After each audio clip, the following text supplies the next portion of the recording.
یه لازم نیست برای طراحی لوگو میلیون‌ها تومان هزینه کنی. فقط با چت جی پی تی و یک پرامپت ساده میتونیم لوگوی حرفه‌ای بسازیم. ببینید چطور از هر چیزی باید فیلتر شکنمون رو روشن کنیم.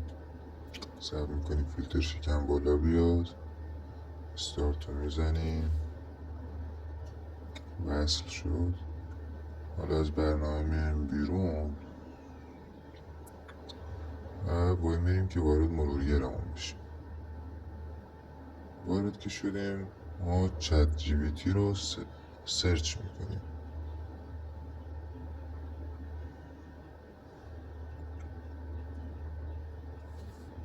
حالا واردش میشیم،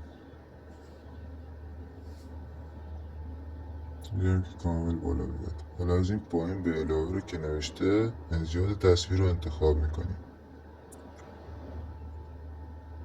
بچه اینا که بالا میبینید داره بالا میاد سبکایی که میتونیم بسازیم. طراحی داره، طراحی برنامه داره، آواتار سه‌بعدی و از این چیزا دیگه. حالا ما قسمتی که نوشته توصیف یا ویرایش تصویر چیزیه که میخوایم و مینویسیم براش.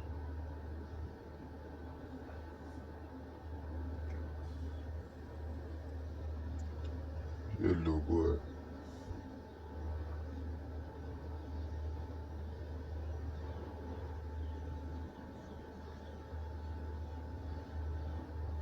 اینجا فراموش کردم حرفه‌ای و جذاب بنویسم. برمیگردیم از اول. اشتباه شد.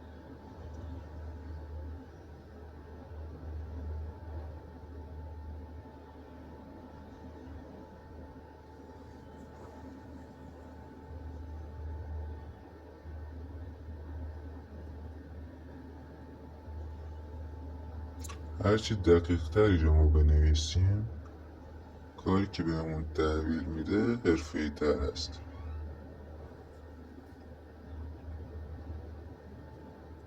پس هرچی سعی کنیم دقیق و ما چیزی میخوایم اشاره کنیم خیلی بهتر. آخر کارم اسم برندی که میخواین و براش بنویسین و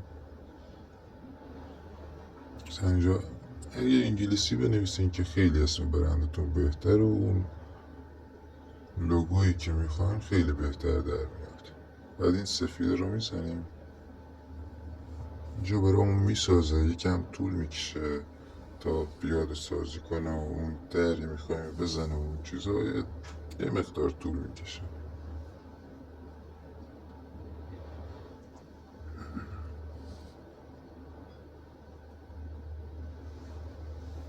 صبر میکنیم تا آماده بشه.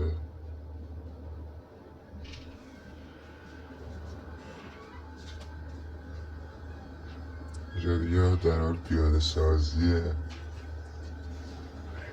چیزیه که اینجا آماده شد بچه ها.